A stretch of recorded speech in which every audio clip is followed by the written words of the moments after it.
Sejam bem-vindos ao Espaço Opinião. Hoje abrimos com a demissão de Helena Roseta por causa das regras da habitação. Falamos de Rui Rio, critica governo por engano no déficit. Falamos ainda do novo ministro, João Galamba espera ser o homem certo para a energia. Palavras então do novo ministro. Falamos das alterações do IRS e falamos de Itália. Tem 3 semanas para rever orçamento ou então terá uma punição por parte de Bruxelas. São estes os temas que temos hoje em análise. Comigo em estúdio Pedro Neves Sousa. Pedro, obrigada desde já pela sua presença. Pedro, falamos precisamente de Helena Roseta. Helena Roseta, a coordenadora do Grupo de Trabalho Parlamentar sobre a Habitação, decidiu então demitir-se. O que é que está em causa que leva a que Helena Roseta tome a decisão de se demitir? Boa noite, Helena. Falar de Helena Roseta é falar de uma figura política do pós-25 de Abril incontornável, que é uma figura neste momento independente, mas eleita nas listas do Partido Socialista. Recorde-se que, para além de deputada à Assembleia da República, onde coordenava este grupo de trabalho que aqui estamos a falar e do qual se demitiu, acumula também as funções de Presidente da Assembleia Municipal de Lisboa, que não é de sumenos importância. Portanto, é uma figura política que já passou pelo PSD, que neste momento assumiu funções até de bastonária da Ordem dos Arquitetos, portanto uma figura também da nossa sociedade, e que, entretanto, foi candidata independente, se bem nos recordamos, à Câmara de Lisboa, e em que ali se trabalhou uma aproximação, nomeadamente com António Costa e com o Partido Socialista, e que agora é também deputada, voltou à Assembleia da República, agora nas listas do Partido Socialista. Feito esta introdução, Helena Roseta, sendo arquiteta... E nós agora, e também exatamente, quem está lá em casa, quem é de facto Helena Roseta? Feita esta introdução, Helena Roseta coordenava este grupo de trabalho não por uma mera indicação partidária. Nada disso, longe disso. O tema da habitação para Helena Roseta é particularmente caro, sendo ela arquiteta e tendo sido ela também bastonária da Ordem dos Arquitetos e também tendo ideias muito claras, nomeadamente para a cidade de Lisboa, sobre aquilo que se pretende sobre habitação e temas conexos como arrendamento e outros. Ora, este grupo de trabalho na Assembleia da República foi criado para quê? Há um conjunto de iniciativas que foram trabalhadas pela Secretária de Estado da Habitação, Ana Pinho, e que foram aprovadas em Conselho de Ministros em abril e cujo objetivo será que estes diplomas, depois de aprovados, entrem em vigor no dia 1 de janeiro de 2019, em consonância também com a Lei do Orçamento de Estado. O que é que se passa? Não obstante esta discussão, porque saiu do Conselho de Ministros e transitou para este grupo de trabalho e para depois ser votado na Assembleia da República, a verdade é que, por iniciativa do PS, foi determinado um terceiro adiamento da votação destas propostas. Também não decorreu muito tempo, o primeiro adiamento foi no dia 11 de outubro, o segundo no dia 16, e aí até foi por indicação do Partido Social Democrata, e agora houve um novo adiamento que Helena Roseta achou que era inconcebível e levou à sua demissão. Sendo Helena Roseta uma política antiga, não é daquelas que se queixa apenas, ela queixa-se e retira consequências. E a retirada de consequência aqui foi deixar a coordenação. Isto é importante porquê? Porque ainda hoje nos foi dito que, não obstante sair da coordenação, Helena Roseta irá continuar na Assembleia da República e irá continuar como membro deste grupo de trabalho. Portanto, ela vai continuar a trabalhar neste grupo, só que vai deixar de o coordenar porque discorda destes sucessivos adiamentos. Pode parecer exagerado, uma vez que estamos em outubro, há tempo para aprovar estes diplomas e para que entrem em vigor no dia 1 de janeiro, como é pretendido pelo Governo. Portanto, não se percebem muito bem as razões de Helena Roseta quando fala apenas dos sucessivos adiamentos, quando o primeiro adiamento foi no dia 11 de outubro e hoje é dia 24. Para si não faz muito sentido, visto que esses sucessivos adiamentos, tal como Helena Roseta diz, para si foram apenas no prazo de um mês. Os socialistas alegam que, de facto, a matéria relativa à habitação é muito complexa. De facto, é um tema bastante complexo neste momento. É um tema complexo e é um tema que, eventualmente, defende o Partido Socialista, Helena Roseta vem dizer que não, que pode estar conexo também com a proposta de Lei de Orçamento de Estado que foi também apresentada nestes dias. E, portanto, o que diz o Partido Socialista é que tem que se trabalhar os dois diplomas em conjunto e principalmente, e penso que o problema de fundo aqui, e talvez a Helena Roseta presinta isso, é que não há garantias que estes diplomas sejam aprovados na Assembleia da República. Portanto, os diplomas estão a ser analisados sob o ponto de vista técnico, mas também sob o ponto de vista político. Isto é, como sabemos, o Partido Socialista não aprova nada sozinho na Assembleia da República, precisa de suporte parlamentar. E sobre estas questões que aqui estão a ser discutidos, como, por exemplo, o programa de arrendamento acessível e outros que constam exatamente, que estão a ser trabalhados por este grupo, não obtém propriamente o acordo, ou pelo menos não veio o Partido Comunista ou o Bloco de Esquerda darem o seu assentimento à aprovação destes documentos. E, portanto, o que nós temos neste momento é um grupo de trabalho que está, digamos, a analisar aquilo que foi aprovado em Conselho de Ministros, a trabalhar essas propostas, sob o ponto de vista técnico, mas também sob o ponto de vista político, porque o objetivo de um diploma, quando há uma proposta que é apresentada na Assembleia da República, é ela ser aprovada e ganhar corpo de lei e seguir os seus trâmites.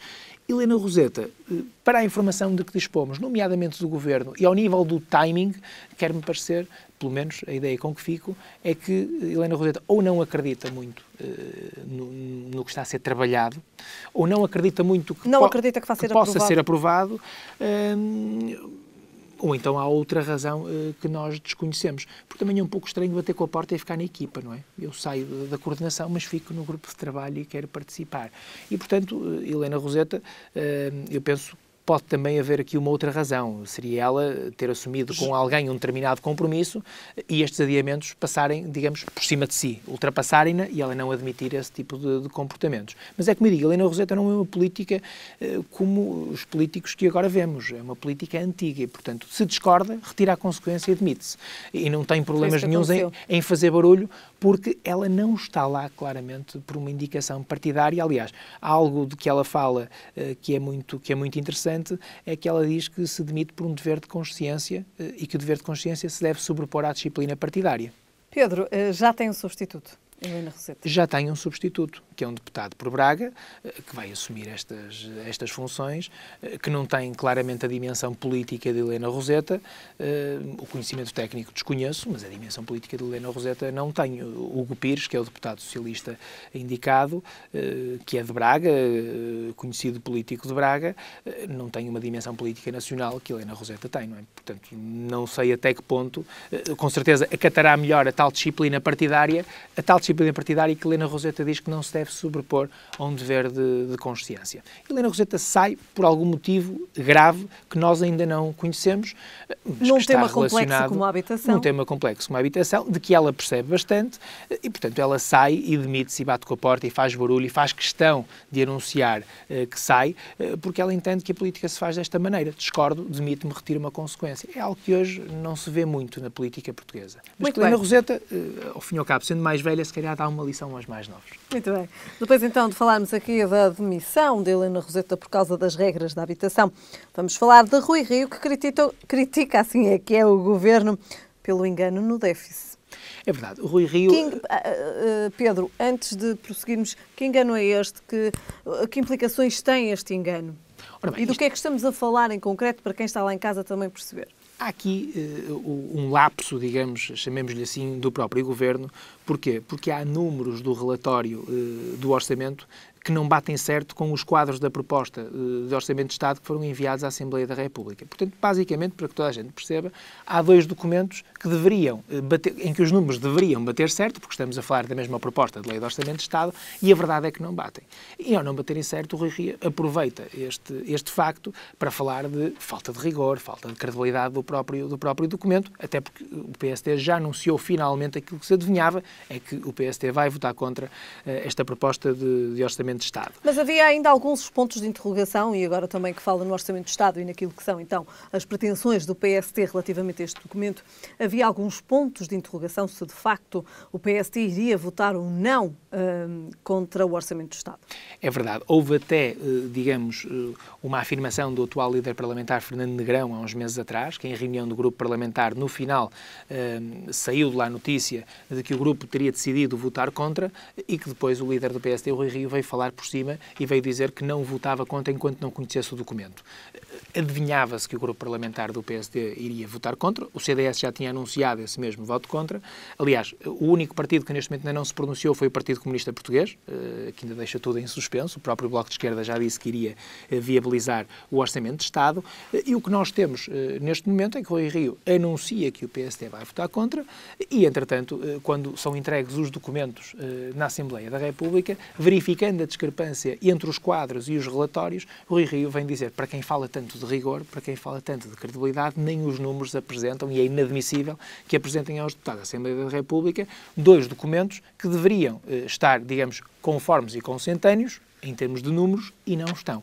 Portanto, há determinados valores que surgem num documento e que surgem diferentes noutro documento, e é disto que Rui Rio está a falar. Não está a falar das medidas que constam no Orçamento de Estado. Está apenas a falar da forma e de um erro que serão lapsos, imaginemos que são lapsos de escrita. Pode ter leituras de diferentes maneiras também este lapso, como o Pedro diz. Pode. Eu acho que o Rui Rio aproveita a circunstância para atacar um erro do Governo, um lapso do Governo. E faz bem, porque a Lei do Orçamento de Estado não é um diploma qualquer. A proposta de Lei do Orçamento de Estado são as regras pelas quais o Governo vai agir durante um ano civil, do dia 1 de janeiro de 2019 até ao dia 31 de dezembro de 2019, e também vai transmitir aos portugueses quais são as regras, nomeadamente de âmbito fiscal, que vão ser aplicadas no próximo ano. Portanto, nós só vamos saber, nomeadamente ao nível do IRS, ao nível da carga fiscal que cai sobre nós, ao nível de impostos diretos, indiretos, nós só vamos saber depois de aprovado o Orçamento de Estado.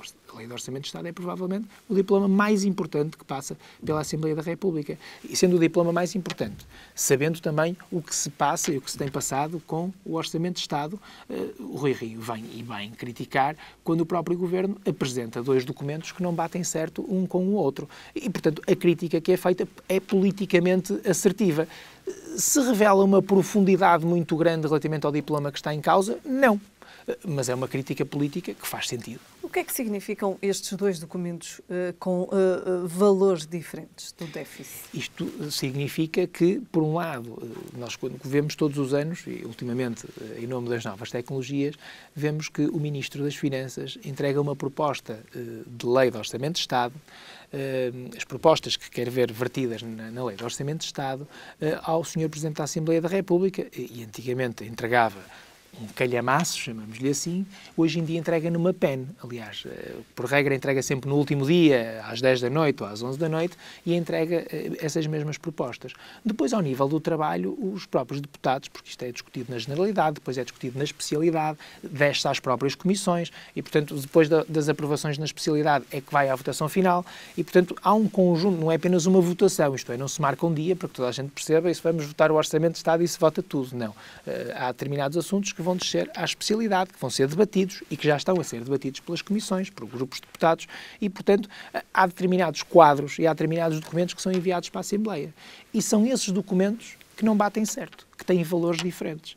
O PSD analisou os documentos que foram entregues aos deputados e verificou isso mesmo. O que significa que o Governo, se quiser gastar mais, pode fazê-lo? Não, o que significa que o Governo o que tem que fazer é corrigir um dos documentos, porque vamos partir do pressuposto que um está correto e o outro está errado. Se estiverem os 2 errados, então o barraco ainda é maior, digamos assim, o erro ainda é maior. Portanto, vamos partir do pressuposto que há lapso num destes documentos e ele tem que ser corrigido. E penso que o Rio, quando fala, assume que há um que está correto e outro que está incorreto. O que ele diz é que num documento tão importante como estes, num momento político tão importante, é o último Orçamento de Estado dos 4 anos de governação de António Costa, no momento em que falta apenas a confirmação do Partido Comunista para que nós possamos ver que o Orçamento vai ser aprovado. Recordemos os últimos meses de combate político, onde o Bloco de Esquerda e o Partido Comunista andam numa dança do aprova, não aprova e não sei, e vamos chegar ao fim e se calhar vai acontecer aquilo que nós prevíamos desde o início, é que o Partido Comunista e o Bloco de Esquerda vão votar favoravelmente a Lei de Orçamento de Estado e o PSD e o CDS vão votar contra e vamos ver como é que vai votar o PAN.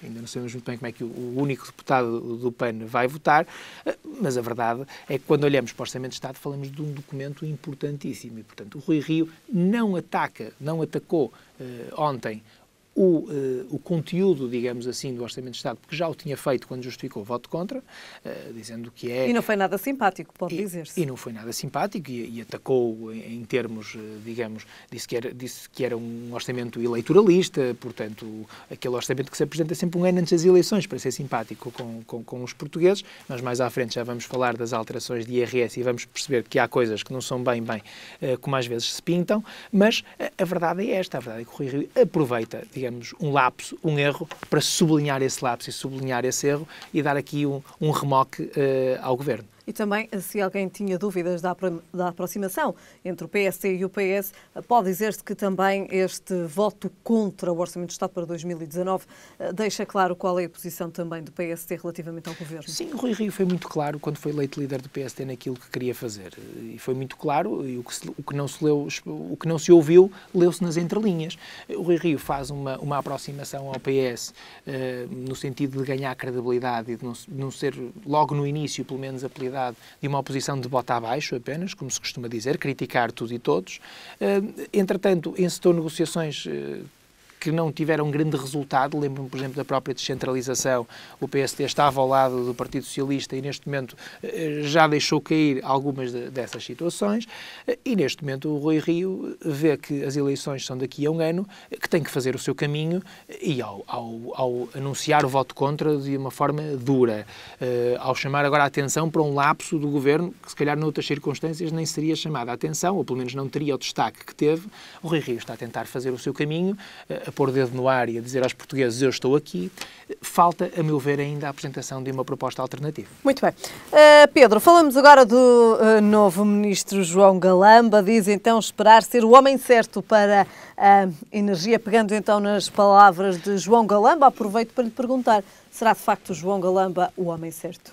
João Galamba foi nomeado e é o atual secretário de Estado, não ministro, mas secretário de Estado da Energia, que vai trabalhar na dependência do Ministro do Ambiente, e também Energia, e, portanto, foi uma daquelas áreas que estava na dependência do Ministro da Economia, mas como havia incompatibilidades, nomeadamente com o novo Ministro da Economia, Pedro Cisa Vieira, a parte energética passou para o Ministro do Ambiente e, portanto, João Galamba foi escolhido para secretário de Estado, sendo certo que a área da energia tem sido uma área bastante complexa. João Galamba não é conhecido por ser um técnico com conhecimentos nem muitos, nem poucos, nem profundos, nem leves, acerca de matéria energética. E esta é a primeira crítica que lhe apontam. A área da energia é uma área eminentemente técnica, onde é preciso falar com os operadores privados ligados à energia, e João Galamba não é conhecido por ser um cidadão, um político com conhecimentos técnicos aprofundados na área da energia. O João Galamba é conhecido, sim, por ser um político combativo, um parlamentar de excelência, alguém que tem sido alvo de várias críticas. Alguém que tem uma capacidade de argumentação muito grande e que tem também, com essas qualidades, vai também colecionando, digamos, inimigos políticos, nomeadamente à direita. Ora, quem tem esta capacidade e esta tendência para colecionar inimigos políticos, nomeadamente à direita, ele não é tanto atacado à esquerda, mas é muito atacado pelo PSD e pelo CDS, até pelas respostas que vai dando e pelas considerações que vai tecendo, é óbvio que quando surge numa função destas, nomeado, tem que estar preparado também para receber essas mesmas críticas. E, portanto, João Galamba, neste momento, a sua escolha foi criticada, a sua resposta é que foi alterada. Alguém dizia no outro dia que o João Galamba saiu, mal foi nomeado, para comprar gravatas, porque ele não usava gravata e agora, sendo membro do Governo, em princípio terá que usar ou terá que ter uma posição mais formal. Eu penso que a resposta que ele dá aos críticos é uma resposta também já politicamente correta, menos João Galamba da Assembleia da República e de debates televisivos e mais João Galamba já nas vestes de membro do Governo, onde diz que vai responder com trabalho. Portanto, que é uma resposta politicamente correta. Vou responder às críticas com o trabalho que vou realizar. Vamos lá ver, João Galamba não é, digamos, um político que que começou a trilhar o seu caminho nas juventudes partidárias. Não. João Galamba tinha blogs, começou a chamar a atenção com esses blogs. José Sócrates, na altura líder do PS, foi buscá-lo. Ele foi parar às listas da Assembleia da República. Parece um político que se prepara, alguém que gosta de intervir, que tem um gosto especial pelo debate parlamentar e que há bem pouco tempo, se estivermos recordados, deu uma entrevista dizendo que gostava de fazer parte do governo. Portanto, ele próprio anunciou que, para além do trabalho parlamentar, para o qual tem qualidades, que gostaria de assumir funções executivas. Assumias agora como Secretário de Estado da Energia? Provavelmente António Costa também leu essa entrevista, ou pelo menos também já o ouviu a enunciar essa vontade, e acabou por convidá-lo e ver aqui uma oportunidade de o convidar. Se foi para a energia e não foi para outra área qualquer, isso nós já não sabemos, porque é que eu digo, julgo que a formação dele não é específica na área da energia. Mas também um secretário de Estado, se tiver capacidade de ouvir, capacidade de estudar, e João Galamba já demonstrou nos debates parlamentares que estuda as matérias sobre as quais fala, e se tiver capacidade de decidir, pode tornar-se eventualmente um bom governante. Recorde-se, por exemplo, que António Costa, pouco tempo esteve ligado à área da Justiça como advogado e foi Ministro da Justiça. Muito bem. Pedro, muito rapidamente para terminar e fecharmos este tema, então, relativamente ainda a João Galamba. Não, João Galamba vai, só o futuro é que nos dirá se foi uma boa ou uma má escolha. Eu julgo que neste momento o que nós temos é um João Galamba investido como Secretário de Estado da Energia, que com certeza já começou a trabalhar nessa área e daqui se calhar a um mês, 2 meses, meio ano, é que vamos poder apurar se foi uma boa escolha ou uma má escolha de António Costa. Muito bem. João Galamba, então, aqui o novo Secretário de Estado da Energia, que recebeu então duras críticas e diz então esperar ser o homem certo para a energia. Falamos agora das novas alterações do IRS. O que é que muda, Pedro Neves Sousa, muito rapidamente abordar aqui esta questão do IRS, para passarmos depois também aqui ao tema da Itália. Ao nível do IRS, ao contrário do que se diz, não vão ser alterados nem escalões nem taxas de IRS. Os reflexos positivos que os portugueses vão ter já advêm do Orçamento de Estado que atualmente está em vigor para 2018. Portanto, esta é a primeira questão muito importante que tem que ser dita. Agora, o que é que vamos ter de alterações e que é importante para os portugueses? Primeiro, um prazo mais alargado ao nível da entrega da declaração de IRS, que vai até de 1 de abril até dia 1 de junho. Só um pequeno parênteses, não me parece que isto seja uma medida muito boa ou muito má. Significa que aqueles que entregarem mais tarde vão receber mais tarde, e o mais tarde significa que é mais próximo das eleições legislativas. Portanto, podemos retirar daqui, digamos, uma ideia eleitoralista, mas a verdade é que vão ter um prazo mais alargado para entregar. E mais uma vez ouvimos essa expressão eleitoralista. Mais uma vez. Depois temos também aqui uma novidade que me parece interessante, que é uma medida de ajuda ao interior, onde se diz que as famílias que tiverem filhos a estudarem em estabelecimentos de ensino do interior vão poder reduzir mais despesas de educação até ao limite máximo de 1.000 euros, portanto, o que é uma pequena nota, mas é algo de importante. No que toca também ao IRS, foi aumentado o valor de isenção de pagamento de IRS de 9.006 euros para 9.155 euros. São mais 100 euros, mas apesar de tudo é um pequeno sinal e há mais gente, digamos, mais cidadãos que vão ficar abrangidos por esta matéria. E depois temos também aquela questão que também já foi discutida de haver uma redução de IRS para todos aqueles que emigraram entre 2011 e 2015, que basicamente é aquela fase de crise aguda em Portugal, que tiveram que emigrar e que se voltarem em 2019 e 2020 têm também um benefício ao nível do próprio IRS. Medida essa polémica, porque então o que dizer daqueles que se aguentaram aqui em Portugal entre 2011 e 2015, muitos deles em grandes dificuldades e que então não têm benefício nenhum por terem ficado em Portugal a ajudar o nosso país. Portanto, por um lado, esta medida pretende trazer de volta os jovens, nomeadamente jovens que emigraram, mas por outro lado acaba por haver aqui uma certa injustiça para todos aqueles que, muitos deles com dificuldades, ficaram. Assim, em notas muito gerais, foram estas as principais alterações. Quando for aprovada a Lei do Orçamento de Estado, mas a nível da proposta, são estas pinceladas que nós podemos concluir. Muito bem. Pedro, falamos agora da Itália. A Itália, então, que tem 3 semanas para rever o orçamento. Então, aqui o Conselho é deixado por Bruxelas. Aliás, não é apenas um Conselho, é de facto aqui uma imposição de Bruxelas, mas a Itália já respondeu e diz que não vai aqui alterar, então, o orçamento. O que é que se pode esperar desta situação entre Itália e Bruxelas, do orçamento? O que é que está aqui em causa? O que está aqui em causa é o seguinte, isto representa um braço de ferro entre aquilo que são as regras do Pacto de Estabilidade e Crescimento, que impõe metas orçamentais a todos os Estados-membros da União Europeia, e do outro lado temos a soberania dos Estados-membros. Isto é, saber até que ponto é que os Estados podem exercer essa soberania, nomeadamente no que toca a um Orçamento de Estado, o Orçamento de Estado que contempla a receita pública e a despesa pública, e, por outro lado, também saber, do outro lado, se a União Europeia o que é que pode fazer aos incumpridores. Isto é, o que diz o Pacto de Estabilidade e Crescimento é que há regras muito rígidas, não vou agora explicar só do ponto de vista técnico, que têm que ser cumpridas, nomeadamente que conduzam a um déficit próximo do zero, portanto, déficit abaixo de 3%, mas a um déficit público, chegamos ao fim do ano, e o déficit público esteja muito abaixo. O que é que a Itália pretende fazer? A Itália, inspirada em teorias económicas de Keynes, portanto, isto é uma política keynesiana, o que acha é que se agravar o déficit consegue um crescimento económico. Isto é, ao pretender um crescimento económico, e com isso depois obter mais receita fiscal, mas isto é algo a médio prazo, o que diz o primeiro-ministro italiano, e atenção que o primeiro-ministro italiano também não está a brincar, e diz que não há um plano B e que não vai alterar coisa nenhuma, portanto estas 3 semanas podem chegar ao fim e a montanha parir um rato e as coisas ficarem exatamente como estão hoje. Aliás, vai mais longe e diz mesmo que é um ataque à economia italiana porque alguém quer comprar as ações a baixo custo. São então palavras também São aqui, palavras muito duras. palavras muito duras. Agressivas.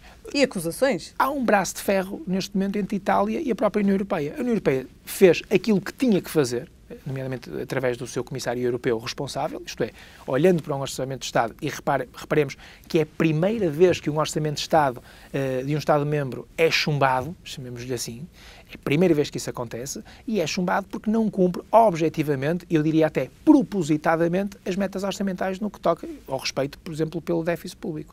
E, portanto, há aqui um braço de ferro político, neste momento, pode haver uma ação disciplinar por parte da União Europeia à Itália, com um conjunto de sanções que lhe podem ser aplicadas, só que o estranho nesta situação é que me parece que não está a Itália, e nomeadamente o seu primeiro-ministro, Giuseppe Conte, não está muito preocupado com essas ameaças da União Europeia. Vamos ver o desenrolar das situações, faltam 3 semanas, vamos ver o que é que vai sair daqui. Muito bem, Pedro, terminamos então com a Itália e a ameaça de Bruxelas, que terá 3 semanas para rever o orçamento. Esperemos então por essas 3 semanas para ver então de facto o que é que acontece entre Itália e Bruxelas. Pedro, voltamos a ver-nos daqui a 2 semanas. Obrigada. Muito obrigado. Foram então estes os temas em análise hoje com Pedro Neves Sousa. Estamos de regresso amanhã.